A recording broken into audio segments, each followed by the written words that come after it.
The Magic Horse Story Part 2. The next day, Cat Lin took her mother to an old hunter and number 39's house, said goodbye to everyone, and headed out alone. Cat Lin walked for 3 days and nights, not knowing how many hardships and dangers she experienced, and finally arrived at the lake. Cat Lin lurks beside the large grass along the lake. The sun had just risen. Suddenly a gust of wind blew, and a horse with a long black mane descended from the sky. Without waiting for the horse to stand still, Cat Lin jumped out of the grass and jumped onto the horse. The divine horse let out a long neigh, bowed its head, and intended to knock him to the ground. Remembering the fairy and number 39's words, Cat Lin hugged the horse tightly. No matter how much the divine horse mounted, he would not let go. Suddenly the divine horse soared into the air, flew off cloud 9 and then suddenly crashed to the ground. Several times like that, Cat Lin did not fall. Only then did the divine horse stop and say to Cat Lin, "Dear brave master, where do you want to go?" Cat Lin said, "As you wish. I want to see how people in this world live. I want to see with my own eyes their happiness and misfortune. Let and number 39's go, wherever we want to go first." The divine horse immediately flew up. Not like a cloud. A moment later, they landed in a khanate surrounded by mountains. The divine horse stopped and said, "Master, please go and see.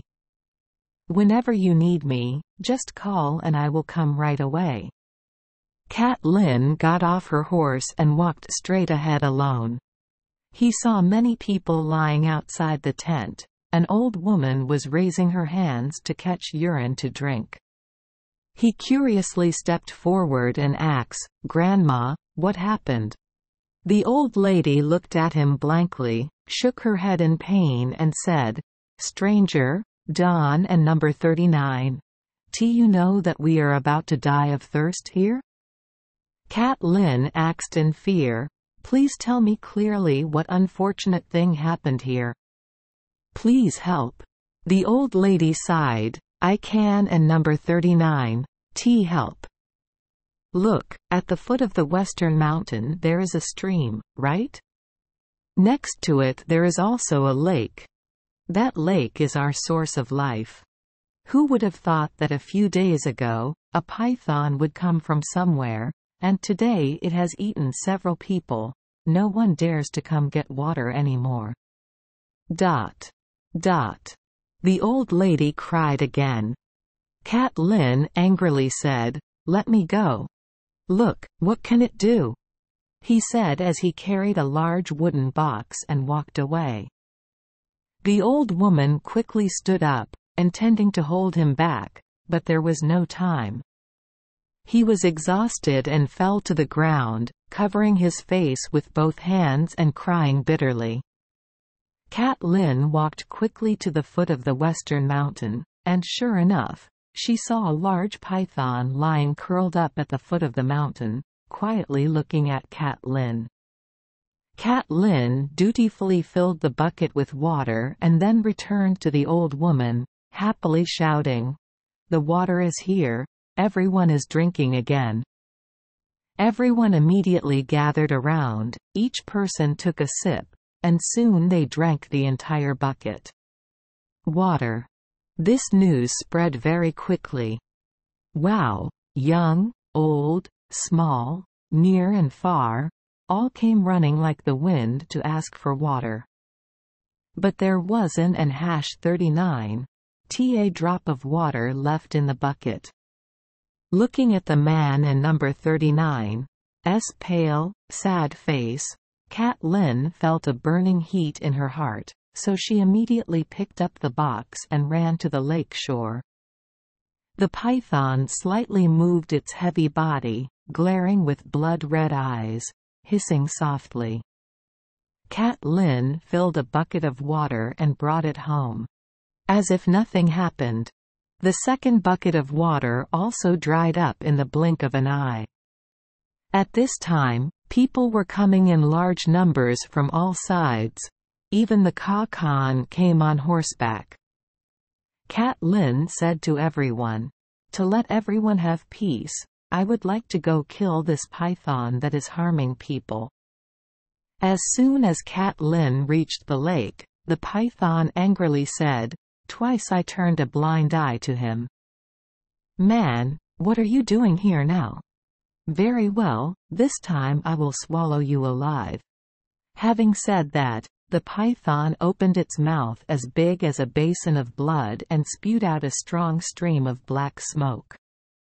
Cat Lin quickly bent down to avoid it, then took a few steps back and shouted, "Look at my arrow." Whoosh! Whoosh! Whoosh! 3 arrows all shot through the python and number 39's mouth. The black smoke immediately disappeared. The python and number 39's tail hit the ground, and quat. White and quat. The upper body lifted up, but a moment later it collapsed dead on the ground. Seeing Cat Lin so brave, Khan wanted to keep him, promised to provide him with a lot of cows and horses, and made him an official. The shepherds whose lives he saved all tearfully begged him to stay. Cat Lin had to find tactful words to say goodbye. Cat Lin said goodbye to everyone, then followed the narrow mountain bed and went straight. Remembering the divine horse, he called out.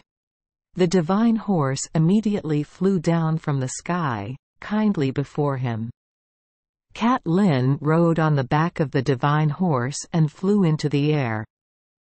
Not knowing how many days have passed, nor knowing how many dirt roads she has walked, Cat Lin has seen many new things, met many good and bad people.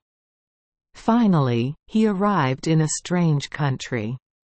That day, the day the king and number 39's 3 princesses chose their husbands on a high platform. The opening is a horse riding and archery competition. Several hundred young men, dressed in splendid clothes, were attentively listening to the sound of the command drum. Dot. Dot. And quat. Tongue. Dot. Tongue. Dot. Tongue. Dot. And quat. The drum sounded, the horse race began. Cat Lin smiled and looked at the young men riding horses, galloping like crazy. Everyone had already galloped far away, so he jumped on the horse and followed. In just a moment, the other horses fell behind, and he reached the finish line amid everyone and number 39's enthusiastic cheers. Next is the horse archery competition. This made Cat Lin a little worried because riding a horse and shooting an archery at the same time was not an easy task. Moreover, he had never practiced. But Cat Lin did not flinch. After waiting for everyone to finish shooting, he stepped out and bowed to the king. Then he got on his horse and rode straight ahead for a distance. He looked back at the target to shoot 9 shots. 9 arrows all passed through the bull and number 39's eye. The king was very surprised. Everyone shouted praise. The people participating in the archery competition all stood as stunned as wooden statues, mouths open and speechless. Please continue to follow the fairy tale. Thank you for joining us for today's fairy tale. We hope these stories bring joy and meaning to your day. If you love our channel, please hit the subscribe button so you won't miss any exciting tales. Wishing you a good night and sweet dreams. See you in the next story.